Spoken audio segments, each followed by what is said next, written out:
नमस्कार साथियों, स्वागत है आपका यूट्यूब चैनल स्मार्ट पीसीएस में। और आज हम लोग पढ़ेंगे चंपारण सत्याग्रह। तो देखते हैं कि चंपारण सत्याग्रह गांधी जी द्वारा चलाया गया पहला सत्याग्रह था भारत में, ठीक है। और इससे पहले उन्होंने दक्षिण अफ्रीका में सत्याग्रह चलाए थे और वो सफल रहा था, जिसके कारण यह भारत में भी पहला सत्याग्रह चंपारण में चलाए थे, ये भी सफल था। और इसी की सफलता के बाद रविन्द्रनाथ टैगोर ने गांधी जी को महात्मा की उपाधि दिए थे। तो आइए हम लोग पढ़ते हैं चंपारण सत्याग्रह, ठीक है दोस्तों। तो देखते हैं कि 9 जनवरी 1915 को गांधी जी का भारत आगमन होता है, 9 जनवरी 1915 को, ठीक है। तो देखते हैं कि 9 जनवरी को ही अप्रवासी दिवस मनाया जाता है, गांधी जी इसी दिन आए थे इसलिए, ठीक है। उसके बाद देखते हैं गांधी जी के राजनीतिक गुरु थे गोपाल कृष्ण गोखले, ठीक है। तो गोपाल कृष्ण गोखले के आदेश पे गांधी जी एक वर्ष पूरे भारत भ्रमण करते हैं, मतलब आते हैं तो उन देखते हैं कि विभिन्न आंदोलन वगैरह हो रहा था, होम रूल आंदोलन ये सब चल रहे थे, ठीक है। तो ये गांधी जी को कहते हैं कि तुम इधर कोई आंदोलन वगैरह में पढ़ने का अच्छा है कि तुम पूरे भारत भ्रमण करो, पूरे यहाँ की जो भी समस्या उसको देखो, उसके बाद तुम कुछ करना। तो उन्हीं के निर्णय पे एक वर्ष पूरे भारत भ्रमण करते हैं। भारत में गांधी जी द्वारा चलाया गया पहला सत्याग्रह था चंपारण सत्याग्रह, ठीक है। और अहमदाबाद मिल मजदूर आंदोलन के 1918 में और खेरा किसान आंदोलन के 1918 में। तो अपने भ्रमण के बाद चंपारण सत्याग्रह करते हैं और उसके बाद वही थे तो उनको पत्र आता है, तो अहमदाबाद मिल मजदूर आंदोलन से खेरा किसान आंदोलन करते थे। इस तरह ये क्रम में भी रहता है, तो इसी तरह क्रम, पहले चंपारण, फिर अहमदाबाद, फिर खेरा किसान आंदोलन, इस तरह क्रम भी आप लोग ध्यान रखिएगा क्योंकि पीटी में क्वेश्चन पूछा जाता है, ठीक है। उसके बाद हम लोग आते हैं चंपारण। तो चंपारण में क्या समस्या था, वहां था तिनकठिया प्रथा, ठीक है। तिनकठिया प्रथा वहां संचालित थी।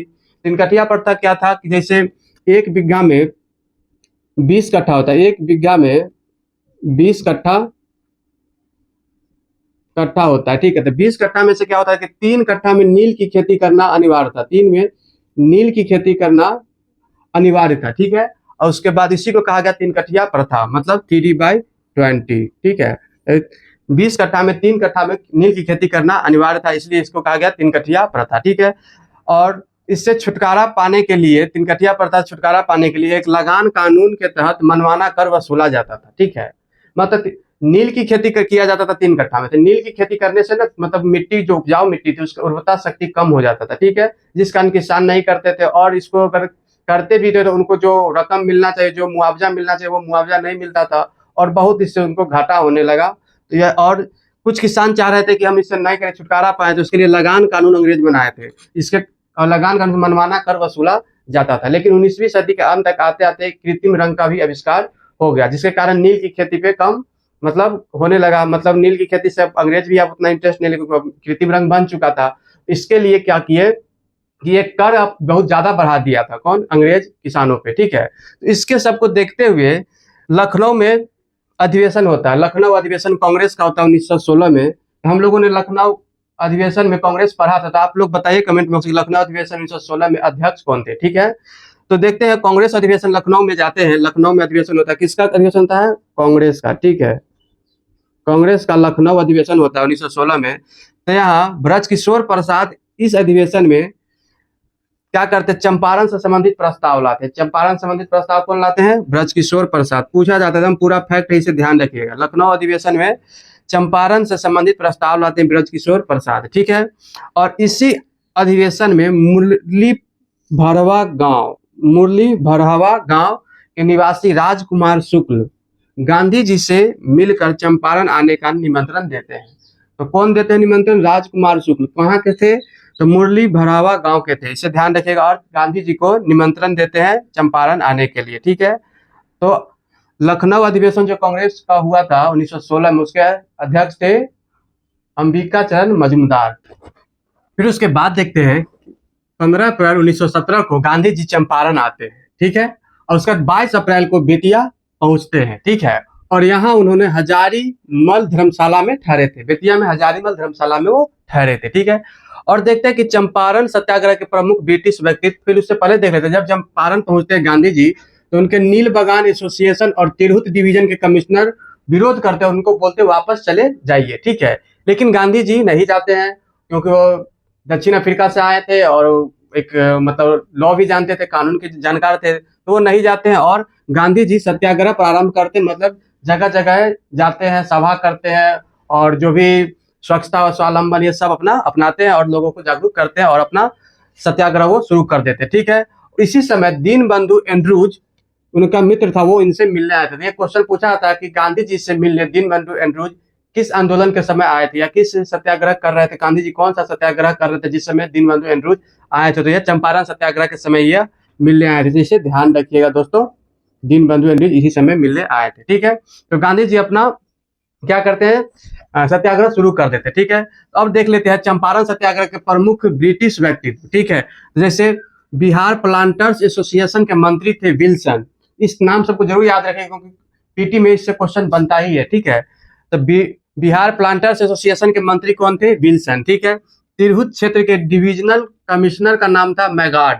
ठीक है, और बिहार के उपराज्यपाल थे एडवर्ड गेट। एडवर्ड गेट क्या थे, बिहार के उपराज्यपाल थे। और उसके बाद जब गांधी जी आंदोलन प्रारंभ करते हैं तो जब अंग्रेज क्या होता है कि दबाव में आ जाते हैं तो एक जांच समिति बैठाती है कृषि पे। ठीक है, तो चंपारण कृषि जांच समिति एक समिति बनाते हैं जिसके प्रमुख थे एफजी सलाय, मतलब अध्यक्ष थे एफजी सलाय, और जिसके सदस्य गांधी जी भी थे, राजेंद्र प्रसाद, अनुग्रह नारायण सिंह, श्रीमती कस्तूरबा, डॉक्टर देव, ब्रज किशोर प्रसाद, धरणीधर प्रसाद, रामनवमी प्रसाद एवं महाराजा कृत्यानंद, ये सभी उसके सदस्य थे चंपारण कृषि जांच समिति के। तो आपसे पूछा जा सकता है, कुछ नाम दे दिया जाएगा ऑप्शन बोलेगा इसमें से कौन नहीं था। इससे अच्छा है कि आपको ये पूरा नाम याद रहेगा तो वो आप अपना अलग कर सकते हैं। ठीक है, तो इस तरह से देखते हैं कि कृषि जांच समिति होता है। और देख लेते हैं कि सत्याग्रह मतलब चंपारण सत्याग्रह के दौरान गांधी जी का सहयोगी कौन कौन थे। तो सहयोगी में थे ब्रज किशोर प्रसाद, राजेंद्र प्रसाद, महादेव देसाई, नरहरि पारिक, अनुग्रह नारायण सिंह और जेबी कृपलानी। तो इस तरह से भी याद रख सकते हैं कि जांच समिति के सदस्य कौन कौन थे। तो ये ब्रज किशोर प्रसाद थे, राजेंद्र प्रसाद थे और एक अनुग्रह नारायण सिंह थे। ये सभी जांच समिति के भी सदस्य थे। और इसके अलावा महादेव देसाई, नरहरि पारिक और जेबी कृपलानी ये सहयोगी थे चंपारण सत्याग्रह में गांधी जी के। तो अब हम लोग देखते हैं चंपारण कृषि जांच समिति का रिपोर्ट क्या हुआ, क्या आया। ठीक है दोस्तों, कृषि जांच समिति का परिणाम देखते हैं क्या हुआ।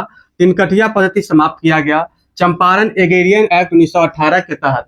तो आपसे पूछ सकता है कि चंपारण में जो तिनकठिया पद्धति समाप्त किया गया था किस एक्ट के तहत किया गया था, तो आप लोग जवाब देंगे चंपारण एग्रेरियन एक्ट 1918 के तहत। ठीक है, उसका वसूली की गई राशि का 25% वापस किया गया, जो अवैध रूप से वसूला गया था कर बढ़ा कर लगान कानून के तहत, उसका 25% वापस किया गया। ठीक है, और आगे वसूली की जाने वाली जो भी राशि थी, आगे वसूली की जाने वाली जो भी थी उसे 25% कम किया गया उसमें। ठीक है, तो आगे वसूल किया जाने वाला कर में 25% का कमी किया गया। ठीक है, तो इस तरह से हम लोग देखे चंपारण सत्याग्रह। तो देखे हम लोग कि पहला चंपारण सत्याग्रह आंदोलन किसान आंदोलन जिसमें राष्ट्रीय स्तर के नेता भाग लिए और गांधी जी के द्वारा यह चलाया गया पहला सत्याग्रह था भारत में। और इसी आंदोलन के सफलता के बाद गांधी जी को रविन्द्रनाथ टैगोर ने महात्मा की उपाधि दिए थे। ठीक है, तो इस तरह से हम लोग इस आंदोलन को पढ़े, इस सत्याग्रह को पढ़े। तो हम आशा करते हैं कि आप लोग यह वीडियो बहुत अच्छे से समझ में आया होगा और आपको यह वीडियो अच्छा लगे तो एक कमेंट बॉक्स में कमेंट करें, दोस्तों को शेयर करें और सब्सक्राइब करना बिल्कुल ना भूलें। स्मार्ट पीसीएस से जुड़ने के लिए धन्यवाद। फिर मिलते हैं हम लोग अगले वीडियो में।